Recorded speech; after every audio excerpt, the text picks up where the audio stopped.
Bonjour les sportifs connectés, c'est Jérôme du blog montrecardiogps.fr. Je viens de terminer le test de la Coros Pace 3. Elle a été annoncée officiellement fin août, mais était introuvable en France, faute de stock. Ça m'a donc permis de la tester pendant plus longtemps avant de vous la présenter. Coros a renouvelé beaucoup de hardware, notamment le capteur cardio et la puce GPS. Et bien sûr, la principale avancée, c'est l'ajout du suivi d'itinéraire sur cette montre GPS d'entrée de gamme qui en fait une montre GPS aussi bien pour la course à pied, le triathlon, le trail, pour la recherche de la performance, mais aussi pour la randonnée dans une optique de budget serré. C'est une petite montre, la plus petite que propose Coros, avec un boîtier de 42 mm de diamètre. C'est l'équivalent d'une Forerunner 255S ou d'une Suunto 5 Peak. Elle est très légère. En fait, c'est presque le record du marché, à l'exception de la Pace 2 qui était juste 1 gramme plus légère. Donc elle pèse 30 grammes quand elle est dans cette version avec le bracelet en nylon. Et si on y met un bracelet en silicone, parce qu'il y a aussi une version avec un bracelet en silicone, dans ce cas, ça passe à 38 grammes, ce qui est plus dans le poids classique d'une petite montre GPS. L'écran, eh bien, il est grand pour sa taille. En fait, c'est l'écran classique pendant longtemps qui a été utilisé sur les montres GPS, 30 mm de large et une définition de 240 x 240 pixels. Mais pour la taille du boîtier, c'est grand. En général, sur la concurrence, c'est plutôt des écrans de 218 par 218 qui sont utilisés. Pour ce qui est de l'interface, on utilise soit les deux boutons, un pour annuler, un pour valider, la molette qui est vraiment très pratique. Ou alors, et ça c'est nouveau, sur la Pace 3 par rapport à la Pace 2, l'écran tactile, vous voyez, qui fonctionne très bien. On clique, on retourne en arrière. La Pace 3, eh bien, elle utilise une interface qui est simple. On a des widgets comme ça qui défilent verticalement avec une vue réduite. Si on clique, on a plus de données. On peut faire passer plusieurs écrans. On décale comme ça avec la molette. L'écran tactile, retour par un glisser de doigt. Même les menus, on a des réglages ici qui sont pas fouillis. Il y a juste ce qu'il faut comme réglage.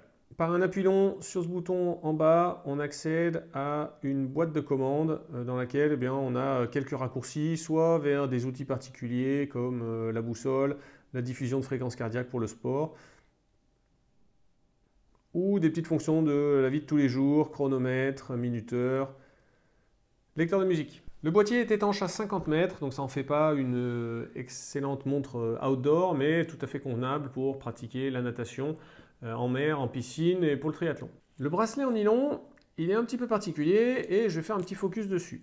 Donc il se ferme avec 4 scratchs, ça tient bien, il n'y a jamais eu de décrochage intempestif. Il se termine ici par une barrette qui fait qu'il ne peut pas sortir, donc même s'il doit s'ouvrir, eh bien, la montre restera à votre poignet. Elle ne peut pas tomber sans que vous vous en rendiez compte. En revanche, vous voyez qu'ici, il y a bien une petite tirette pour le retirer facilement, mais pas de ce côté-là. En fait, de ce côté-là, c'est une tige à pompe un peu classique, comme sur les vieilles montres non connectées, on va dire. Mais ça veut dire que si jamais vous avez un bracelet silicone, un bracelet nylon pour jongler de l'un à l'autre, par exemple préférez le silicone pour la natation parce que le nylon il s'imbibe d'eau et après ça met un peu de temps à sécher.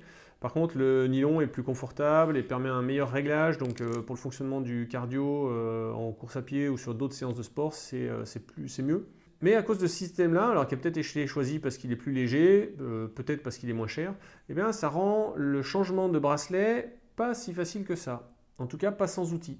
Pour ce qui est des capteurs, il y en a beaucoup qui ont été remplacés, à commencer par la puce GPS qui maintenant propose 3 modes, un mode GPS seul, un mode multi-GNSS et un mode multi-GNSS double fréquence. Donc évidemment, c'est le plus précis, mais vous voyez ici que ça a un gros impact sur l'autonomie.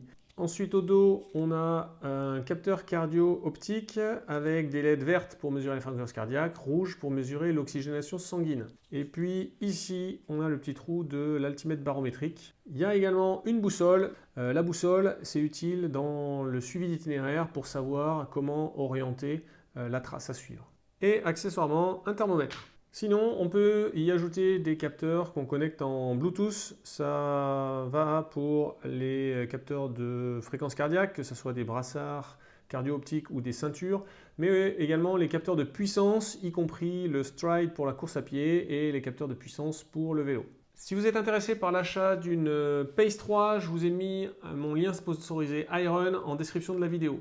Pour ce qui est de l'autonomie, c'est le domaine dans lequel Coros excelle. On est donc sur une autonomie en GPS seul, donc pour l'enregistrement sportif de 38 heures, en multi-GNSS 25 heures et en multi-GNSS double fréquence 15 heures. Pour une montre de ce format-là, aussi petite, c'est quand même remarquable. En utilisation de montres connectées, c'est 18 jours d'autonomie. Techniquement, Coros annonce jusqu'à 24 jours, mais ça, c'est sans le suivi du sommeil. Dans la boîte de commande, il y a un petit outil ici pour analyser l'autonomie restante, donc soit en montre connectée, soit en sport GPS. Après, on peut voir la consommation de chaque jour. Donc, vous voyez, les jours où je fais du sport, eh bien, en double fréquence, j'ai consommé ici 19% de la batterie sur une seule journée. Et parfois, on est plutôt autour de 5% lorsque je ne fais pas de sport. Ensuite, on peut avoir un découpage en fonction de l'utilisation. Mais ce n'est pas un gestionnaire de batterie au sens de programmer des réglages pour atteindre une certaine autonomie. Pour ce qui est du sport, il y a une bonne vingtaine de profils sportifs, parmi lesquels eh bien, on peut distinguer la course du trail, la piste avec un algorithme particulier qui va permettre de compter les tours. C'est largement plus précis pour le comptage de la distance par rapport au GPS, en fonction du couloir dans lequel on court. On a ensuite donc tous les sports de triathlon, vélo, home trainer, piscine, eau libre. Un profil triathlon, il y a également un autre profil multisport. Un profil de musculation qui détecte automatiquement les mouvements, qui compte les séries. Et à la fin, en fonction de la section qu'on fait ici, ou alors de la séance qui a été programmée, eh bien, ça va implémenter une carte de chaleur pour voir la sollicitation des différents groupes musculaires. Et après, on a quelques profils un peu dérivatifs pour l'hiver, le ski, etc. Des sports un peu de week-end, rameurs, etc. Sur la montre, on peut programmer du fractionné simple ou alors des entraînements complexes sur l'application et qu'on récupère ici. Ces entraînements, on peut programmer pour la course à pied, le vélo, la natation et la musculation. On a également un test de niveau de course d'à peu près 45 minutes. Malgré la petite taille de la montre, je l'ai dit, l'écran n'est pas si petit que ça, et donc on peut afficher ici 6 données, mais on peut monter jusqu'à 8. On a différentes présentations, et voilà ce que ça donne avec 8 champs de données. Au niveau des outils d'analyse, on a pas mal d'outils qui sont fournis dans le package Evolab sur l'application, mais également sur quelques widgets, le niveau de course, les prédictions de temps de course, la charge d'entraînement, des répartitions sur les dernières semaines. Alors, la seule chose que je peux reprocher sur la montre, c'est que ce n'est pas glissant. En fait, c'est remis à 0 le lundi, mais il y a beaucoup plus d'analyses qui sont possibles sur l'application avec Evolab. Notamment aussi sur les analyses de foulée avec les Running Dynamics. Et sinon, il faut se tourner sur l'ordinateur, sur le Training Hub, où là, en plus, il y aura des plans d'entraînement et l'accès à du coaching à distance. Ici, on a un widget de statut d'entraînement et pour voir les évolutions des courbes, il faut aller sur Evolab. Sinon, ce qui va faire sortir la Pace 3 du lot par rapport aux montres d'entrée de gamme, c'est l'altimètre barométrique pour mesurer les dénivelés et le suivi d'itinéraire. Donc il n'y a pas de cartographie comme sur les autres Coros, mais simplement à l'ancienne, une petite trace à suivre avec l'enregistrement de la trace GPS qui permet facilement de ne pas se perdre.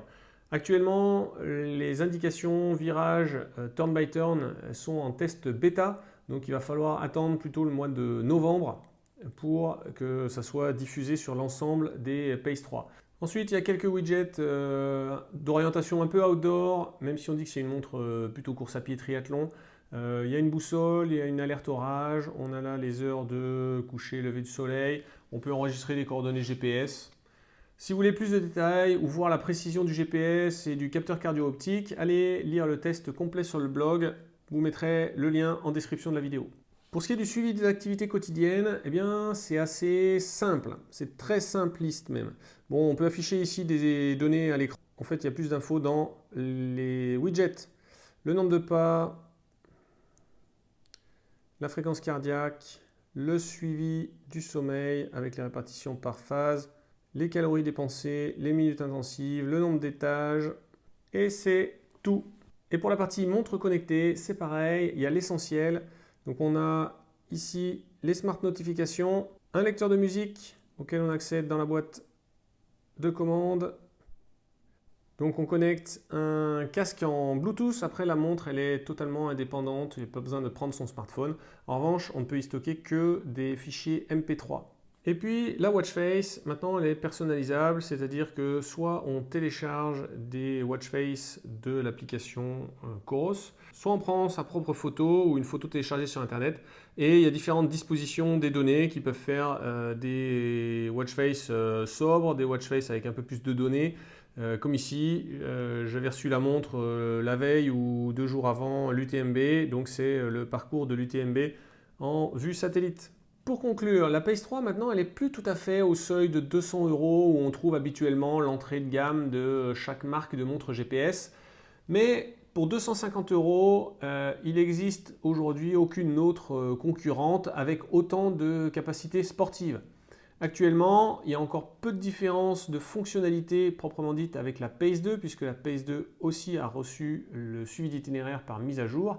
Mais ça devrait diverger dans les prochaines mises à jour avec de nouvelles fonctionnalités. Notamment, ils ont laissé entendre qu'il y aurait le suivi de la variabilité de fréquence cardiaque, peut-être du nouveau sur le lecteur de musique. La Pace 3, elle peut être utilisée en triathlon jusqu'à l'Ironman sans problème, en trail, moyennant peut-être l'ajout d'une protection d'écran, en course à pied et pourquoi pas en simple montre GPS pour de la randonnée avec du suivi d'itinéraire pour pas trop cher.